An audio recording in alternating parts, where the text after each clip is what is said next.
नमस्कार दोस्तों, दिल्ली विधानसभा चुनाव में अब सियासत पर आरक्षण का रंग भी गहराने लगा है। नेता भले ही आमतौर पर जनता के हितों की बात करे न करे, पर जब भी चुनावों का दौर आता है तो ये सभी मसलों का हल करने निकल पड़ते हैं। इस कड़ी में आम आदमी पार्टी के संयोजक अरविंद केजरीवाल ने एक प्रेस कॉन्फ्रेंस रखी। इस दौरान केजरीवाल ने दिल्ली के जाट समाज को केंद्र की ओबीसी लिस्ट में शामिल करने का मुद्दा उठाया।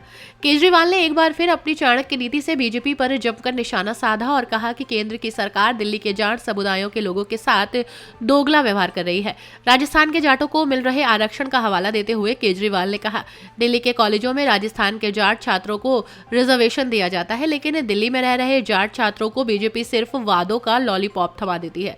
जाट आरक्षण को लेकर केजरीवाल ने पीएम मोदी को चिट्ठी भी लिखी है। केजरीवाल ने कहा, दिल्ली में ओबीसी दर्जा प्राप्त जाटों और सभी अन्य जातियों को केंद्र की ओबीसी लिस्ट में शामिल किया जाए। प्रेस कॉन्फ्रेंस में केजरीवाल ने दिल्ली के जाट समाज के साथ हो रहे धोखे के लिए प्रधानमंत्री, गृह मंत्री और बीजेपी को सवालों के घेरे में खड़ा किया। केजरीवाल ने आरोप लगाया कि केंद्र सरकार ने 10 साल से जाट समाज को ओबीसी आरक्षण के नाम पर धोखा दिया है। बीजेपी ने पिछले 10 सालों में 4 बार जाट समाज के नेताओं को घर बुलाकर वादा किया था कि दिल्ली के जाट समाज को केंद्र की ओबीसी लिस्ट में शामिल किया जाएगा, लेकिन आश्वासन देने के बाद भी उनको सिर्फ धोखा मिला।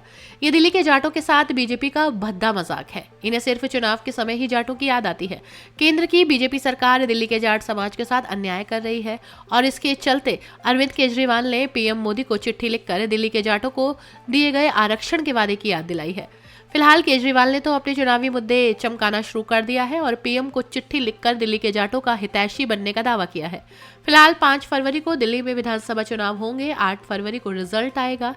70 विधानसभा सीटों पर अपने उम्मीदवारों की घोषणा आम आदमी पार्टी ने कर दी है, तो वहीं कांग्रेस और बीजेपी अभी भी अपने उम्मीदवारों की लिस्ट जारी कर रही है। दिल्ली के सियासी गलियारों की इन खबर के लिए बने रहिए खबरनामा के साथ।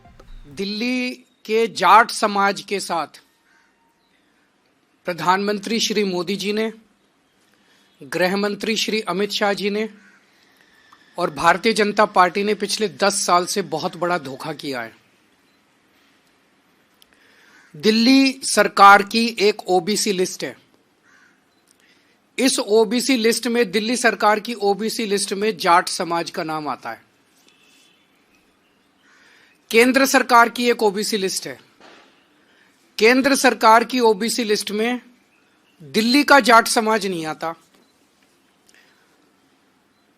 तो दिल्ली यूनिवर्सिटी में जब बच्चे एडमिशन लेने जाते हैं तो उसमें दिल्ली के जाट समाज को रिजर्वेशन नहीं मिलता। दिल्ली यूनिवर्सिटी के कॉलेज में जाते हैं तो दिल्ली के जाट समाज को रिजर्वेशन मिलता है।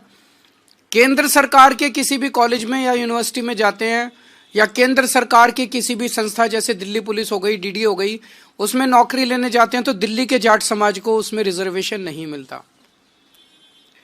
बड़ी इंटरेस्टिंग बात यह है कि राजस्थान का जो जाट समाज है उनका नाम केंद्र की ओबीसी लिस्ट में है। तो दिल्ली यूनिवर्सिटी में जब एडमिशन लेने जाते हैं तो राजस्थान के जाट समाज को रिजर्वेशन मिलता है दिल्ली के कॉलेज में।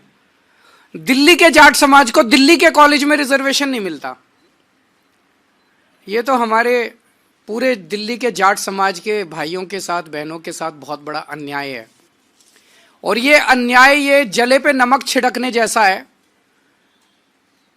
कि 4 बार पिछले 10 साल में प्रधानमंत्री जी ने अपने घर बुला के और अमित शाह जी ने जाट समाज के नेताओं को आश्वासन दिया, भरोसा दिया, वचन दिया, गारंटी दी कि दिल्ली के जाट समाज को केंद्र की ओबीसी लिस्ट के अंदर डाला जाएगा।